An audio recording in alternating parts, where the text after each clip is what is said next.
It is February 26th. It's about 5 p.m. and I'm here with Heidi.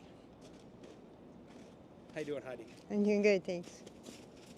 So, what's your name? Where are you from? My name's Heidi. I grew up in a small town about halfway between Toronto and Kingston called Coburg. You know it? It's famous for the beach, I guess, the waterfront. And I lived in Kingston for a while, and I headed up to Toronto to help with the doctors in some medical health concerns, and they had the programs up here that I needed. So, yeah. So I brought you to Toronto. What do you think of Toronto? I like Toronto. It's big and it has lots of, you know, lots of resources that are out there for people that are in need. And I just kind of fall into one of those brackets where I became homeless due to a breakdown of a relationship. My partner's deceased now, and yeah, I just fell by the wayside. It's been about 15 years now that I've been on the streets and trying to find accommodations for housing and whatnot. Wow, 10 to 15 years now. And stuff has changed a lot in the last 10 or 15 years. Yes, it has. Yeah, quite a bit actually. Like the rent increase and just, I guess, just the procedures and you know what you had, the necessity, the things that you have to go through in order. The financing and the cost is great. You know, the rental increase, but being a single person on your own, it makes it a lot difficult that you don't have that secondary income. I've noticed it's a big issue when, especially when you're looking for a place. And if you already have a place and you're in that situation where you're stable, then it's okay to maintain. But it's just stepping over the hurdle of the first and last month's rent, and you know all the credit checks and everything that they have to go through, and yeah, deposits. Like a lot of places want a down deposit, but you know if you don't get the place, I don't think you're able to get the deposit back. I mean, this kind of fiasco, but yeah. And the competition too that's out there when people all apply for one place, right? Yeah, there's a lot of people applying for places, which means landlords can be very, very picky. Exactly, exactly.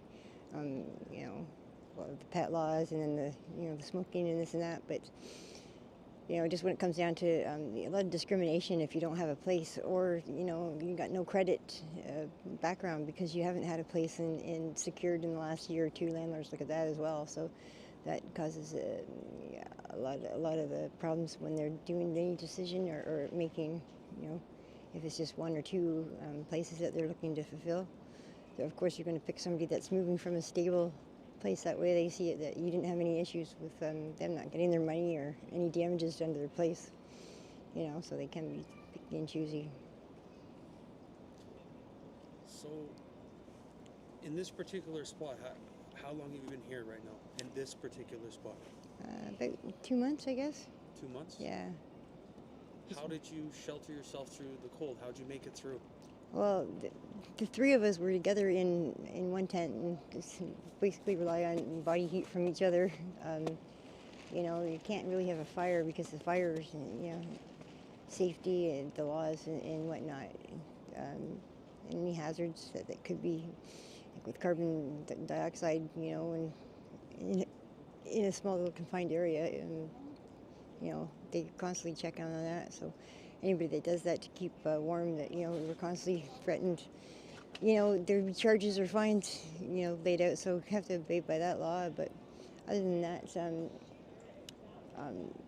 I got a little heater in my tent, this little propane heater, but like I said, you can't really run it too long because the breathing issues and carbon dioxide poisoning, right? And no oxygen levels in the tent when you're running propane, right? What's the hardest thing to deal with while you're out here? Obviously, besides temperature.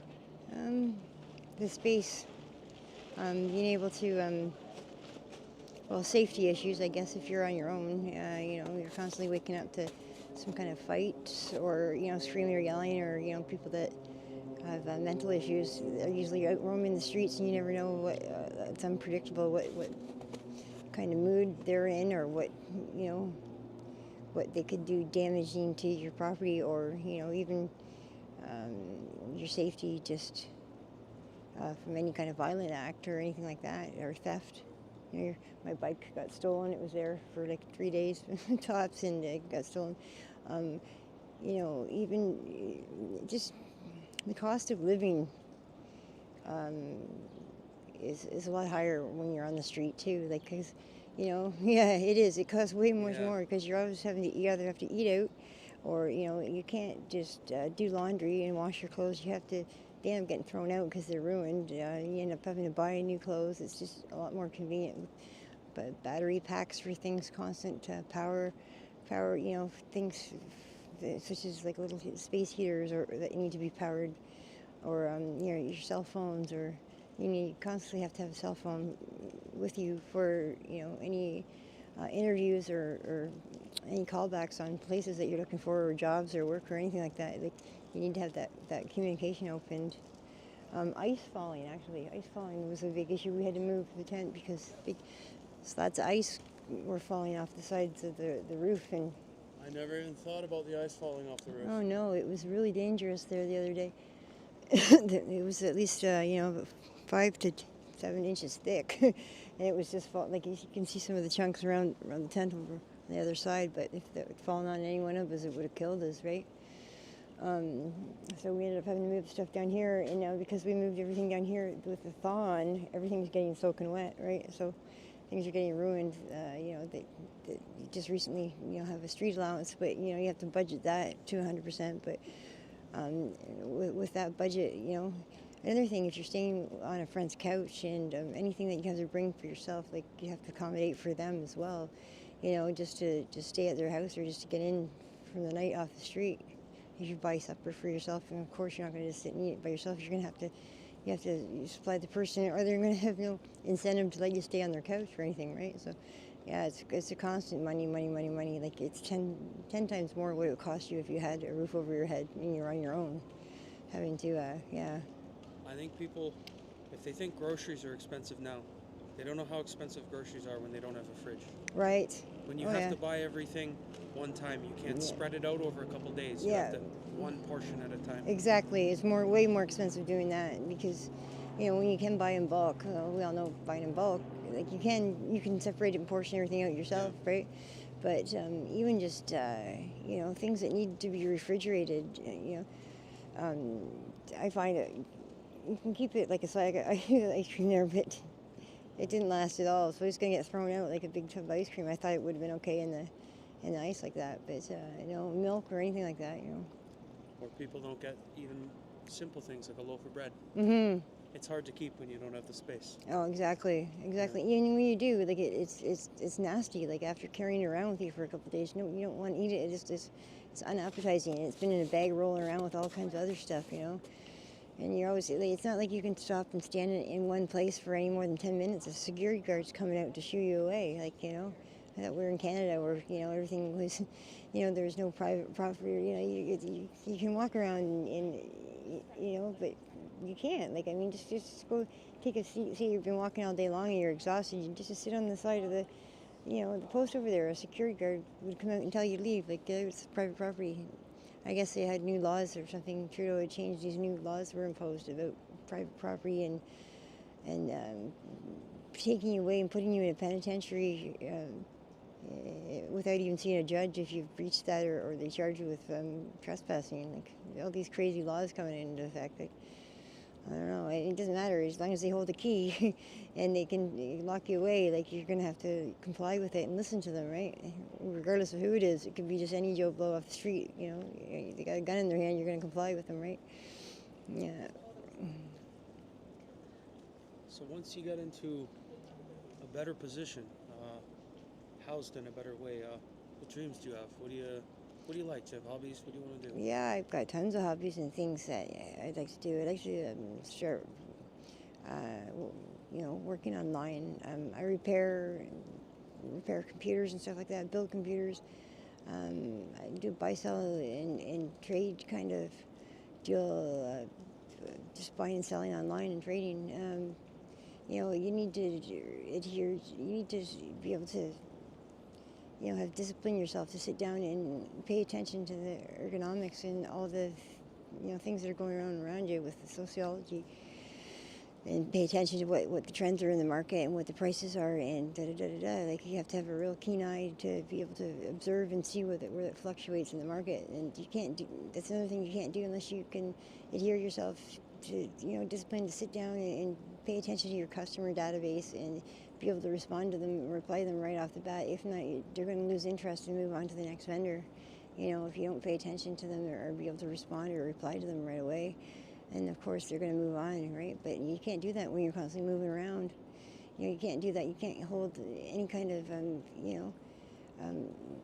any kind of space for you, or you could keep your the things that you're marketing. Like, you have to have some kind of a little bit of an emporium, but like a place that you have in stock, right?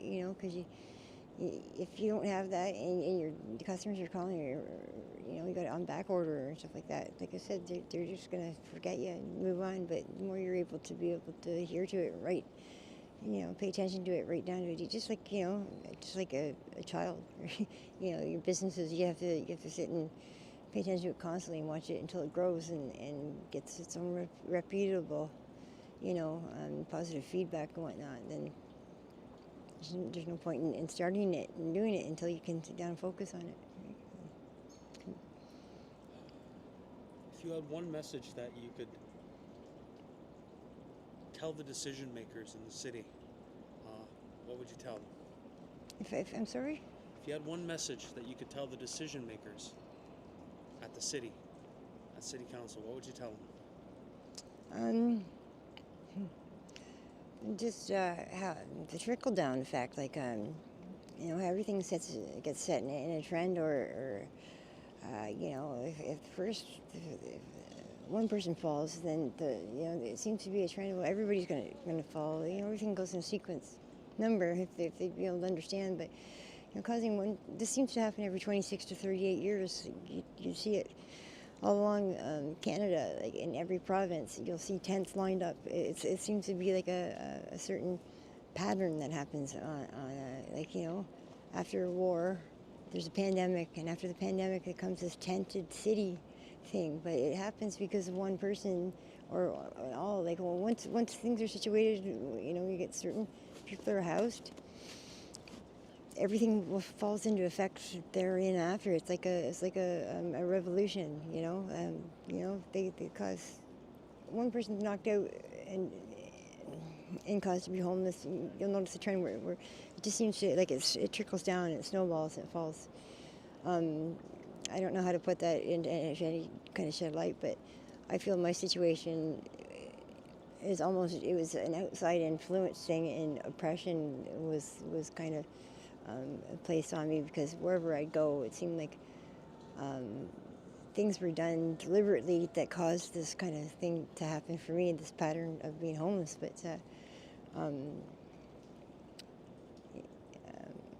don't know how to say it. I don't feel like it was done intentionally almost to me, but I'm sure once things get situated for me, then there's going to be a pattern where you see then it happens like everybody there on in and after. As it happens with the Fibonic sequence, so to speak, people pick up, and there's more than enough spaces. I don't know what else to say about that. It's just a matter of me. I'm working with some social workers, which are terrific and wonderful. But I guess being financially capable and for there to be enough homes or geared to income available to everybody. I know that's a big issue, but yeah, I can break that down or say that any easier. I guess it is what it is, right? Last question. Do you have any message for your fellow citizens? Well, everybody's been wonderful and terrific, amazingly supportive, and I just want to say for all the fellow citizens and people out there that have helped and that have really nice thoughts. We have nothing but overflow of support from people that have come by, and so many volunteers. I just want to say thank you very much for your help, and you've been amazing Toronto is really a really compassionate and loving city, and I want to say thank you very much. Thank you so much. Well, I really appreciate you taking the time to speak with me. Okay. I really appreciate it. Yeah. And I think your program is everybody amazing. on YouTube, like and subscribe. I appreciate that. Thank you so much. Okay. I really appreciate that. Peace.